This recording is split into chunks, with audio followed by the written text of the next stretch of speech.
Hello students हम कर रहे हैं क्लास 11th का अकाउंट्स का हाफ ईयरली एग्जाम 2026। चलिए स्टार्ट करते हैं। क्वेश्चंस ये है आपका जनरल इंस्ट्रक्शन सेक्शन स्टार्ट कर लेते हैं। 1 मार्क्स के क्वेश्चन है, 20 क्वेश्चंस। तो सेक्शन ए क्वेश्चन फर्स्ट है, which of the following will not be recorded in the books of account. Option है आपका sales of goods, payment of salary, quality of staff और परचेज ऑफ गुड्स। तो इनमें से कौन सी चीज को हम बुक्स ऑफ अकाउंट में रिकॉर्ड नहीं करते? तो देखो, बुक्स ऑफ अकाउंट हम मनी मेजरमेंट कॉन्सेप्ट के हिसाब से करते हैं, और मनी मेजरमेंट कॉन्सेप्ट कहता है अकाउंट्स में हम सिर्फ ट्रांजेक्शन्स और इवेंट को ही रिकॉर्ड करते हैं। तो यानी quality of staff, it is not a transaction और कोई एक्सप्रेस मॉनिटरिंग नहीं है। ये क्या है? ठीक है, ये जो है वैल्यूएबल तो है, मगर इसको हम मनी मेजरमेंट के अकॉर्डिंग, तो यानी आंसर ऑप्शन सी होगा, क्वालिटी ऑफ स्टाफ। तो हम क्वालिटी ऑफ स्टाफ को बुक्स ऑफ अकाउंट्स में रिकॉर्ड नहीं करते, तो ऑप्शन सी करेक्ट आंसर है। ठीक है, sales of goods, payment of salary, purchase of goods, इन सबको हम क्या करते हैं? अकाउंट्स की बुक में रिकॉर्ड करते हैं, मगर क्वालिटी ऑफ स्टाफ को रिकॉर्ड नहीं करते। क्वेश्चन सेकंड है, according to money measurement concept, अगर हम मनी मेजर कॉन्सेप्ट क्या कहता है? मनी मेजरमेंट कॉन्सेप्ट कहता है all the transaction and event which can be measure in money term are recorded in the books account. कोई भी ट्रांजेक्शन या इवेंट जिसको हम मनी के उससे मेजर कर सकें, उनको हम बुक्स अकाउंट में रिकॉर्ड करेंगे। तो ऑप्शन सी इसका करेक्ट होगा, और जो है ये गलत है। क्लियर है?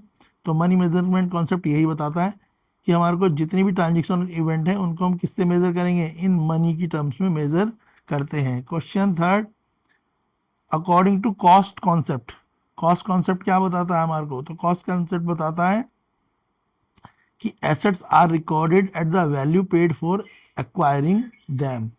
क्लियर है? तो ऑप्शन ए करेक्ट है। ये आपको क्लियर हो गया? तो कॉस्ट कॉन्सेप्ट हमें क्या बताता है कि एसेट्स को हम रिकॉर्ड करते हैं eight the value paid for acquiring term. ठीक है, तो एक्वायरिंग दैम। नेक्स्ट है आपका question number fourth, under the cash basis accounting आपको पता है ना कैश बेसिस अकाउंटिंग कौन सी होती है? जिसमें हम कैश में डील करते हैं। तो बोला account under the cash basis of accounting expenses are recorded. तो एक्सपेंसेस को हम रिकॉर्ड कैसे करते हैं? तो ऑन पेमेंट रिकॉर्ड करते हैं। उन्हें कैसे करते हैं? हम ऑन पेमेंट रिकॉर्ड करते हैं। क्लियर है? तो हमें पता ही है कैश बेस अकाउंटिंग, इसमें अगर हम कोई पेमेंट करेंगे और उसमें हम एक्चुअल में कैश देंगे तो कैश बेस अकाउंटिंग होगी। और अगर कोई एक्सपेंस है और उस एक्सपेंस में हमने खर्चा करा है और उसमें भी हमारा कैश गया है, तो ठीक है, तो ओनली कैश में कुछ रिसीव करें या खर्चा करें तो उसको वो किस में आती है? कैश बेस अकाउंटिंग में। इसलिए ओनली पेमेंट, किसकी पेमेंट? कैश की पेमेंट होगी। क्लियर है? अगर हम एक्यूरल बेस अकाउंटिंग की बात करें तो एक्यूरल बेस अकाउंटिंग क्या होती है? तो accrual base accounting expense are recorded. तो एक्यूरल बेसिस अकाउंटिंग में क्या होता है? जो एक्सपेंस होते हैं रिकॉर्डेड होते हैं ऑन बीइंग इनक्योर्ड। तो एक्यूरल बेस अकाउंटिंग क्या होती है? ये वो अकाउंटिंग होती है जिसमें आपने कुछ परचेज या एक्सपेंस कर दिया है। ठीक है ना? अब आपको कैश मिला हो या आपका कैश गया हो, आपके पास पैसा आए या जाए, उससे कोई लेना देना नहीं है, आपने काम कर दिया है, तो वो क्या है? ऑन बीइंग इनक्योर्ड है। ऑप्शन बी करेक्ट होगा क्वेश्चन फिफ्थ का। क्वेश्चन सिक्स है, क्रेडिट मीन्स। भाई क्रेडिट का मतलब क्या होता है? क्रेडिट का मतलब होता है डिक्रीज इन प्रोप्राइटर इक्विटी। जो भी प्रोप्राइटर है उसकी इक्विटी का क्या होना? डिक्रीज होना। ऑप्शन डी करेक्ट आंसर होगा क्वेश्चन सिक्स का। तो क्रेडिट का मतलब क्या होता है? जो भी प्रोप्राइटर है, प्रोप्राइटर कौन होते हैं? मालिक होते हैं ना कंपनी के। क्लियर हो गया? तो उनकी इक्विटी में कमी आना क्या कहलाएगा? क्रेडिट्स कहलाएगा। क्लियर हो गया? तो क्रेडिट्स क्या है? Decrease in proprietor equity. तो क्रेडिट का मतलब है decrease in proprietor equity. Next है, sales of goods to Ram for cash is debit. तो देखो यहाँ पे सेल्स ऑफ गुड्स, गुड्स को क्या करा है? सेल्स करा है टू राम को फॉर कैश, कैश में इज डेबिटेड। तो सेल्स हुई है और राम को क्या मिला है भाई? कैश मिला है। तो कौन सी चीज़ बढ़ी? कौन सी चीज़ बढ़ी? एसेट बढ़ी, यानी कैश बढ़ा और गुड्स तुम्हारा कम हुआ। तो जो चीज़ बढ़ती है उसने बोला डेबिट अकाउंट, तो कैश अकाउंट डेबिट हो जाएगा टू सेल्स। क्लियर है? तो यहाँ पे ऑप्शन बी होगा। अगर बोला जाता कौन सी चीज़ क्रेडिट हुई है तो सेल्स होती। सेल्स क्या होती? क्रेडिट। पर यहाँ पे पूछा क्या है, डेबिट, तो डेबिट क्या हुआ है, कैश, तो ऑप्शन हो जाएगा कैश अकाउंट डेबिट। क्लियर है, टू सेल्स। समझ आया? नेक्स्ट क्वेश्चन देख लो, question 8, which of the following define loss in current manner, इनमें से कौन सी चीज जो है लॉस को दिखाती है करेक्ट मैनर में, विच of the following define loss in the correct manner, सही मैनर में इनमें से कौन सी चीज जो है लॉस को दिखाती है।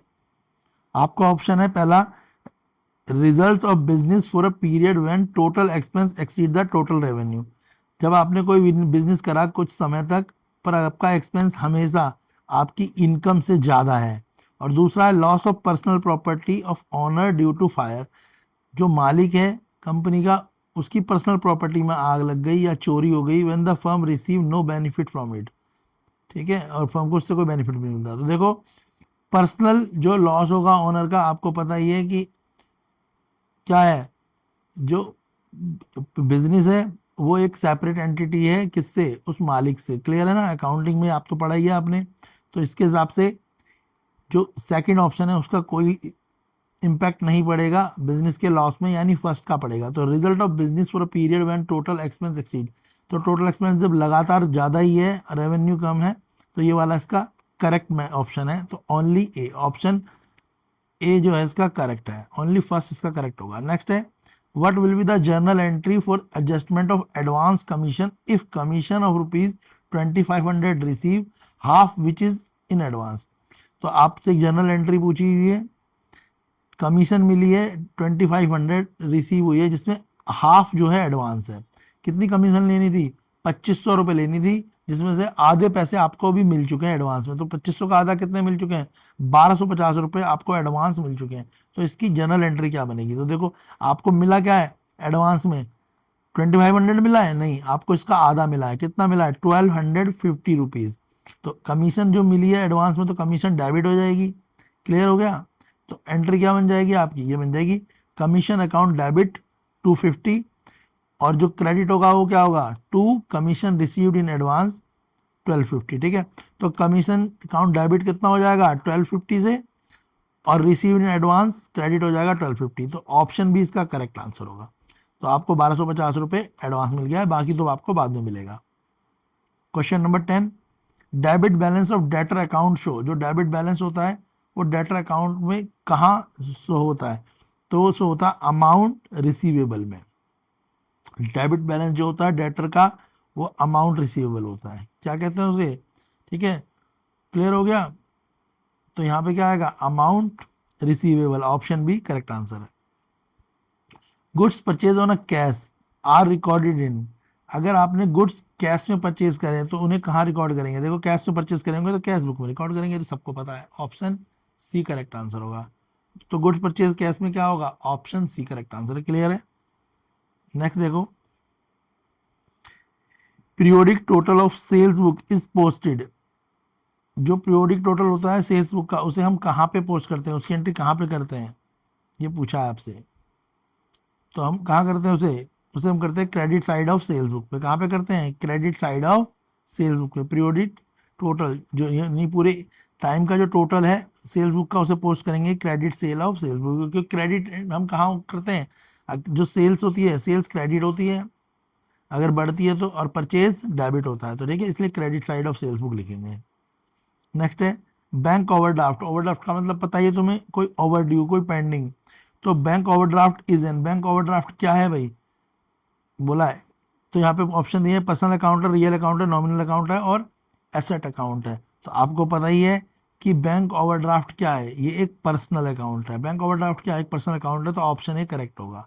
इंपॉर्टेंट समझ लेना इसके, ओवरड्राफ्ट का मतलब क्या होता है, कोई चीज़ ड्यू होना, तो bank overdraft is a personal account. Question 14 है, which of the following is treated as an asset, इनमें से किस चीज़ को आप एसेट मानोगे। ऑप्शन है interest receive in advance, accrued interest, outstanding interest और इंटरेस्ट रिसीव्ड। तो आपसे बोला है एसेट किसे मानेंगे, तो एसेट मानेंगे हम एक्योर्ड इंटरेस्ट को, जिसमें हमने काम कर दिया और हमें वो इंटरेस्ट तो मिलना ही मिलना है ना, तो एक्योर्ड, ऑप्शन बी एक्योर्ड इंटरेस्ट को हम क्या बोलते हैं, एसेट बोलते हैं, ट्रीट करते हैं उसे as a asset, option B correct होगा। Question 15, Dinesh start business with cash ₹5 lakh, which accounts are debited and credited. Dinesh ने एक बिजनेस स्टार्ट करा है 5 लाख रुपए से, ठीक है। अब यहाँ पे ये आपसे अकाउंटिंग इक्वेशन बोली है, ठीक है। जब भी हम बिजनेस स्टार्ट करते हैं तो हमारी एंट्री क्या होती है भाई, हम कैश अकाउंट को डेबिट करते हैं टू कैपिटल अकाउंट, ये तो करते हैं। तो डेबिट हो जाएगा कैश अकाउंट और क्रेडिट हो जाएगा कैपिटल अकाउंट, क्योंकि इससे पहली अकाउंटिंग इक्वेशन की एंट्री होती है जिसमें कैश और कैपिटल को यूज़ कराया जाता है हर एक बिजनेस में। तो कैश अकाउंट डेबिट और क्रेडिट अकाउंट कैप जो हो जाएगा वो क्रेडिट हो जाएगा कैपिटल अकाउंट। तो ऑप्शन ही करेक्ट आंसर है। क्वेश्चन 16 है, purchase furniture from daily safe ₹40,000, what is the nature of the daily safe account under the modern classification. हमने फर्नीचर किससे परचेज करा है, एक कंपनी है उसका नाम है डेली सेफ 40,000 का, जिसमें nature of daily safe account बोला है। डेली सेफ का अकाउंट है वो कौन सा है, वो एसेट अकाउंट है, लाइबिलिटी अकाउंट है, रेवेन्यू अकाउंट है या एक्सपेंस अकाउंट है। तो हमने फर्नीचर परचेज करा है डेली सेफ से 40,000 का, ठीक है ना।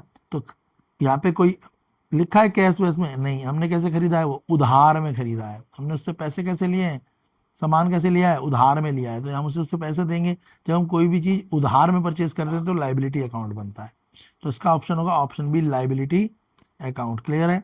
Question 17, credit purchase of goods ₹18,000, how does the accounting equation get affected. हमने 18,000 रुपये का क्रेडिट परचेज करा है, तो अकाउंटिंग इक्वेशन में इसका क्या फ़र्क पड़ेगा। तो हम कोई चीज़ जब क्रेडिट में परचेज कर रहे हैं तो उससे क्या फ़र्क पड़ेगा। तो जब हमने उधार खरीदा, देखो क्या क्या चीज़ें हुई। एक तो हमारे पे गुड्स आए, गुड्स क्या होती है, एसेट होती है। तो एक हमारी एसेट बढ़ी और दूसरी हमारी क्या बढ़ी, लाइबिलिटी भी बढ़ गई। क्लियर है, एसेट भी बढ़ गई और लाइबिलिटी भी बढ़ गई। तो इंक्रीज इन एसेट है और कैपिटल बाई ₹18,000, ठीक है, जिसे हम लाइबिलिटी बोल रहे हैं, एक प्रकार की कैपिटल भी तो है। तो कैपिटल इंक्रीज 18,000, ऑप्शन सी, ठीक है भाई। जब हम कुछ क्या खरीद रहे हैं, हम गुड्स खरीद रहे हैं तो एसेट इंक्रीज हो रही है, पर हमारे साथ गुड्स भी तो आ रही है ना। गुड्स क्या है, वो एक प्रकार की कैपिटल है। तो ऑप्शन सी करेक्ट आंसर होगा, एसेट भी इंक्रीज होगी और साथ में कैपिटल भी इंक्रीज होगी। नहीं, क्वेश्चन 17 का आंसर सी गलत है, ए होना चाहिए। एसेट इंक्रीज होगी और लाइबिलिटी इंक्रीज होगी, क्योंकि हम उसको बाद में पैसे देंगे ना। तो क्वेश्चन 17 का आंसर ऑप्शन ए होगा, ऑप्शन सी गलत है, ऑप्शन ए करेक्ट आंसर है। एसेट इंक्रीज होगी और लाइबिलिटी भी इंक्रीज होगी। Payment made by creditor in full settlement ₹17,500, assuming the previous credit purchase of 18,000, what profit gain reflect on the capital। हमने देने उसे कितने थे, 18,000, हमने दिए उसे 17,500 रुपये। तो हमारे को 500 रुपये का क्या हो जाएगा, फ़ायदा हो जाएगा। तो हमारी जो कैपिटल इंक्रीज होगी वो 500 हो जाएगी। Increase in capital 500। क्लियर हो गया, हमारी कैपिटल कितनी इंक्रीज हो जाएगी, 500 इंक्रीज हो जाएगी। क्लियर है यहाँ तक। चलो अगला क्वेश्चन देखते हैं।